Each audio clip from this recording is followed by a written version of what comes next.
दोस्तों नमस्कार। मैंने आपसे इसके पहले आईपीओ के एक रिव्यू में, जो कि मैंने पेटीएम का आईपीओ रिव्यू किया था, मैंने आपसे कहा था पेटीएम मत करो। और दोस्तों देखिए, आज उसके परिणाम दिख रहे हैं। इस आईपीओ को इसके नाम से या इसके साइज से जिन लोगों ने कंसिडर करते हुए बिड किया, वो लोग आज अटक गए। दोस्तों आईपीओ नियर अबाउट 27% लॉस पे आज लिस्ट हुआ है। आईपीओ कितना बड़ा है, आईपीओ का नाम कितना बड़ा है, इससे आईपीओ के लिस्टिंग गेन का या आईपीओ में मिलने वाले प्रॉफिट का कोई लेना देना नहीं होता है। इससे हमें यह समझ में आता है। दोस्तों आज का ये वीडियो भी मैं बहुत ही क्विक रिव्यू लेके आया हूं एक आईपीओ का ही। मैं एक छोटे से टूर पे होने की वजह से इस आईपीओ का रिव्यू नहीं कर पाया, तो मैं आज उसका रिव्यू लेके आया हूं क्योंकि अभी भी समय है। दोस्तों ये जो आईपीओ रिव्यू मैं आपके लिए लेके आया हूं, ये कंपनी है गो फैशन नाम से। ये 2010 में इनकॉर्पोरेट हुई कंपनी है। गो कलर्स नाम से अपना ब्रांड भी चलाती है। दोस्तों ये कंपनी विमेन बॉटम वेयर में फैशन के सेगमेंट में इंडिया का one of the largest brand है। दोस्तों जैसे मैंने आपसे कहा था, बहुत ही क्विक रिव्यू करने वाले हैं, बहुत ही ज्यादा डिटेल में इसमें नहीं जाएंगे क्योंकि ये ऑलरेडी आईपीओ ओपन हो चुका है।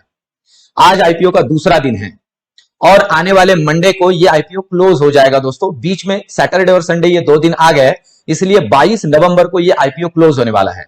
तो हमारे पास समय भी है।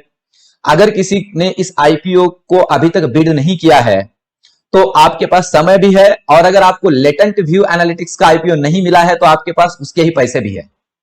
तो अब समझते हैं कि इस आईपीओ में क्या करना है, इसको बिड करना है नहीं करना है, और कुछ बेसिक बातें भी समझ लेते हैं। जैसे मैंने आपसे कहा कि यह कंपनी फैशन ब्रांड की कंपनी है। दोस्तों ये ऑफलाइन ऑनलाइन दोनों बिजनेस में, दोनों वर्टिकल के अंदर प्रेजेंस रखती है और एक तगड़ी कंपनी है, यह भी मैं आपसे कहूं। क्यों? क्योंकि यह कंपनी ऑफलाइन में अलग अलग रिटेल चेन के साथ जुड़ी हुई है और ऑनलाइन भी बिजनेस ये कंपनी अच्छा करती है। कोविड के प्रॉब्लम के पहले यह कंपनी एक बहुत ही तगड़ी रेवेन्यू जनरेशन पे काम कर रही थी, पर कोविड के प्रॉब्लम की वजह से अभी यह कंपनी पिछले 2 क्वार्टर में इसका लॉस शो हो रहा है। इसका मतलब यह कंपनी लॉस मेकिंग है ऐसा नहीं है दोस्तों, ये एक अच्छी कंपनी है।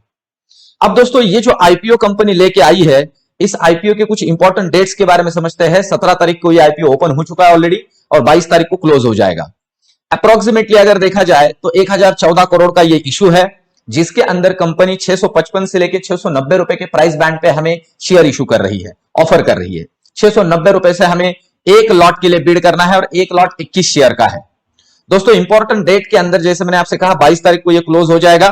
25 तारीख जो है इस आईपीओ की टेंटेटिव अलॉटमेंट डेट है। उस दिन 25 नवंबर को हमें पता चलेगा कि हमें शेयर मिले कि नहीं मिले हैं। 26 तारीख को रिफंड हो जाएगा। 29 तारीख को दोस्तों इस कंपनी के जिन्हें जिन्हें शेयर मिले हैं डीमैट में क्रेडिट हो जाएंगे और टेंटेटिवली 13 नवंबर को यह आईपीओ लिस्ट होगा।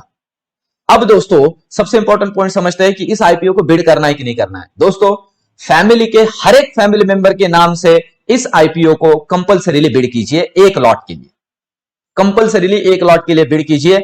ये आईपीओ अभी के लेवल, अभी के डेट में नियर अबाउट 50% के आसपास ग्रे मार्केट प्रीमियम पे चल रहा है। और दोस्तों जहां तक इस आईपीओ के ओवरऑल ग्रे मार्केट प्रीमियम की हिस्ट्री की बात है तो स्टेडीली इंक्रीज कर रहा है। इसका मतलब यह है कि मेरा खुद का अंदाज है 30 से 50% के बीच में यह लिस्टिंग गेन हमें देगा। तो दोस्तों हर एक फैमिली मेंबर के नाम से इस आईपीओ के एक लॉट के लिए तो बिड करना ही है। और अगर फैमिली मेंबर में किसी का अभी डीमैट अकाउंट नहीं है तो फ्री डीमैट अकाउंट ओपनिंग का लिंक मैंने डिस्क्रिप्शन में दिया है, उसे क्लिक करके आप डीमैट अकाउंट ओपन कर सकते हो।